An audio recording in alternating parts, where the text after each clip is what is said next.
ಎಲ್ಲರಿಗೂ ನಮಸ್ಕಾರ. ನಾನು ನಿಮ್ಮ doctor B K Ram Praveen, Janata Ayurveda Hassan. ಓಂ ನಮಾಮಿ ಧನ್ವಂತರಿ ಮಾದಿದೇವಂ ಸುರಾಸುರೈರ್ವಂದಿತ ಪಾದ ಪದ್ಮಂ ಲೋಕೆ ಜರಾರುಭಯ ಮೃತ್ಯುನಾಶಂ ಧಾತಾರಮೇಶಂ ವಿವಿಧೌಷಧೀನ ಧನ್ವಂತರಿ ರಮಾನಾಥಂ ಸರ್ವರೋಗ ನಿವಾರಕಂ ಆಯುರ್ವೇದ ಪ್ರವರ್ತಾರಂ ಒಂದೇ ಪಿಯೂಷದಾಯಕಂ. ಸರ್ವೇ ಜನಃ ಸುಖಿನೋ ಭವಂತೋ ಸರ್ವೇ ಸಂತೋ ನಿರಾಮಯಂ. ಶಾಂತಿ ಶಾಂತಿ ಶಾಂತಿ. ವೀಕ್ಷಕರೇ, ಬೇಸಿಗೆ ಕಾಲ ಶುರುವಾಗಿದೆ. ಎಲ್ಲೆಡೆ ತುಂಬನೇ ಬಿಸಿಲಿದೆ, ಸೂರ್ಯನ ತಾಪಮಾನ ಜಾಸ್ತಿ ಇದೆ. ಆದ್ದರಿಂದ ಈ ಬೇಸಿಗೆ ಕಾಲದಲ್ಲಿ ಹಲವಾರು ಸಮಸ್ಯೆಗಳನ್ನು ಎದುರಿಸ್ತಾರೆ.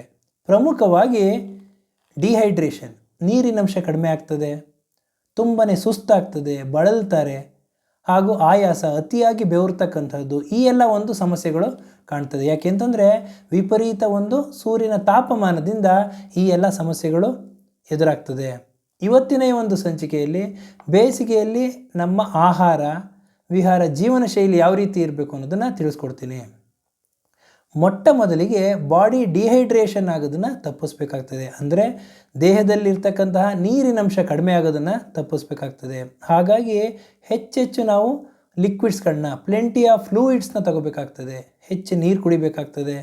ಹಾಗೂ ಎಳನೀರು, ತಿಳಿ ಮಜ್ಜಿಗೆ ಇವುಗಳನ್ನು ನಾವು ಸೇವನೆ ಮಾಡೋದ್ರಿಂದ ದೇಹ ಸುಸ್ತಾಗೋದನ್ನು ಕಡಿಮೆ ಮಾಡಬಹುದು. ಹಾಗೂ ಹಣ್ಣು ತರಕಾರಿಗಳಲ್ಲಿ ಪ್ರಮುಖವಾಗಿ ಸೌತೆಕಾಯಿ, ದಾಳಿಂಬೆ, ಕಿತ್ತಳೆ ಹಣ್ಣು, ಮೋಸಂಬಿ ಹಾಗೂ ಕಲ್ಲಂಗಡಿ ಹಣ್ಣು ಇವುಗಳನ್ನೆಲ್ಲ ನಾವು ಸೇವನೆ ಮಾಡೋದ್ರಿಂದ ಇವುಗಳಲ್ಲಿ ನೀರಿನಂಶ ಜಾಸ್ತಿ ಇದೆ. ಹಾಗಾಗಿ ನಮ್ಮ ದೇಹ ಬಳಲೋದು, ಸುಸ್ತಾಗೋದು ಕಡಿಮೆ ಆಗ್ತದೆ, ಆರೋಗ್ಯದಿಂದ ಇರಬಹುದು. ಇನ್ನು ಹೊರಗಡೆ ಹೋಗಬೇಕಾದ್ರೆ ಸಾಮಾನ್ಯವಾಗಿ ನಾವು ಸನ್ಸ್ಕ್ರೀನ್ ಲೋಷನ್ಗಳನ್ನ ಹಚ್ಕೊಂಡು ಹೋಗ್ಬೇಕಾಗ್ತದೆ. ಅಂತಂದರೆ ಸನ್ ಪ್ರೊಟೆಕ್ಷನ್ ಫ್ಯಾಕ್ಟರ್ SPF ಅಂತ ಕರೀತಾರೆ.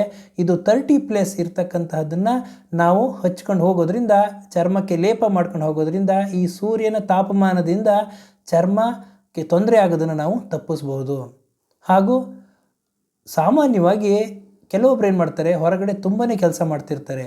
ಈ ಬೇಸಿಗೆ ಕಾಲದಲ್ಲಿ ಬೆಳಗ್ಗೆ 11ರಿಂದ ಸಾಯಂಕಾಲ 4 ಗಂಟೆವರೆಗೂ ಆದಷ್ಟು ಹೊರಗಡೆ ಎಕ್ಸ್ಪೋಸ್ ಆಗೋದನ್ನು ಕಡಿಮೆ ಮಾಡೋದ್ರಿಂದ ಈ ಚರ್ಮದ ಒಂದು ಆರೋಗ್ಯವನ್ನು ನಾವು ಕಾಪಾಡ್ಕೋಬಹುದು.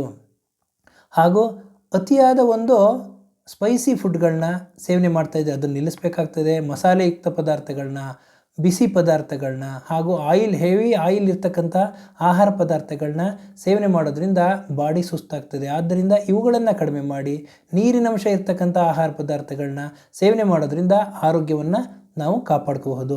ಹಾಗೂ ಲಿಕ್ವಿಡ್ಸ್ ಜಾಸ್ತಿ ತಗೋಬೋದು. ಹಾಗಂತ ಹೇಳಿ ನೀವು ಅತಿಯಾಗಿ ಕೆಲವರು ಕಾಫಿ ಕುಡಿತಾ ಇರ್ತಾರೆ, ಅತಿಯಾಗಿ ಮದ್ಯಪಾನ ಮಾಡ್ತಿರ್ತಾರೆ. ಅತಿಯಾಗಿ ಕಾಫಿ ಕುಡಿಯೋದ್ರಿಂದ ಅಥವಾ ಮದ್ಯಪಾನ, ಆಲ್ಕೋಹಾಲ್ ಸೇವನೆ ಮಾಡೋದ್ರಿಂದ ಬಾಡಿ ಡಿಹೈಡ್ರೇಟ್ ಆಗ್ತದೆ, ನೀರಿನಂಶ ಕಡಿಮೆ ಆಗ್ತದೆ. ಆದ್ದರಿಂದ ಇವುಗಳನ್ನೆಲ್ಲ ತಪ್ಪಿಸ್ಬೇಕಾಗ್ತದೆ. ಹಾಗೂ 3-3-3 ರೂಲ್ ಅಂತ ಕರೀತಾರೆ. ಅಂತಂದರೆ ಪ್ರತಿನಿತ್ಯ 3 ಟೈಮೂ ಪೌಷ್ಟಿಕಾಂಶ ಇರ್ತಕ್ಕಂಥ ಆಹಾರಗಳನ್ನ, ಸೊಪ್ಪು ತರಕಾರಿಗಳನ್ನ, ಹಣ್ಣುಗಳನ್ನ ಸೇವನೆ ಮಾಡಬೇಕಾಗ್ತದೆ. ಹಾಗೂ ಪ್ರತಿನಿತ್ಯ ಕಡಿಮೆ ಅಂತಂದರೆ 3 ಲೀಟರ್ ನೀರನ್ನು ಸೇವನೆ ಮಾಡಬೇಕಾಗ್ತದೆ. ಹಾಗೂ ವಾರಕ್ಕೆ ಕನಿಷ್ಠ 3 ಗಂಟೆಗಳ ಕಾಲ ವ್ಯಾಯಾಮ ಅಥವಾ ದೈಹಿಕ ಚಟುವಟಿಕೆಗಳಲ್ಲಿ ತೊಡಗಿಸ್ಕೋಬೇಕಾಗ್ತದೆ. ಈ ಥರ ಎಲ್ಲ ಮಾಡೋದ್ರಿಂದ ಬೇಸಿಗೆಯಲ್ಲಿ ನಾವು ನಮ್ಮ ದೇಹದ ಆರೋಗ್ಯವನ್ನು ನಾವು ಕಾಪಾಡ್ಕೋಬಹುದು.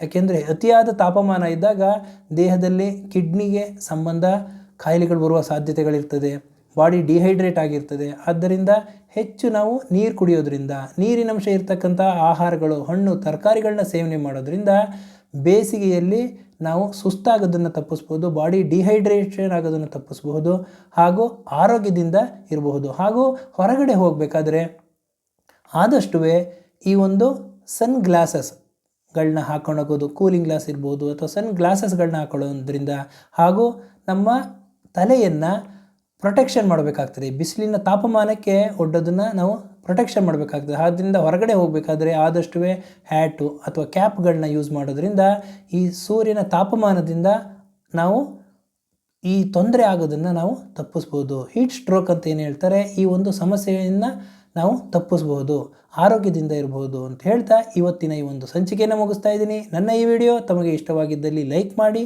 ಶೇರ್ ಮಾಡಿ, ಹಾಗೂ ನನ್ನ ಎಲ್ಲ ಮುಂದಿನ ವಿಡಿಯೋಗಳಿಗಾಗಿ ಸಬ್ಸ್ಕ್ರೈಬ್ ಮಾಡಿ. ಧನ್ಯವಾದಗಳು.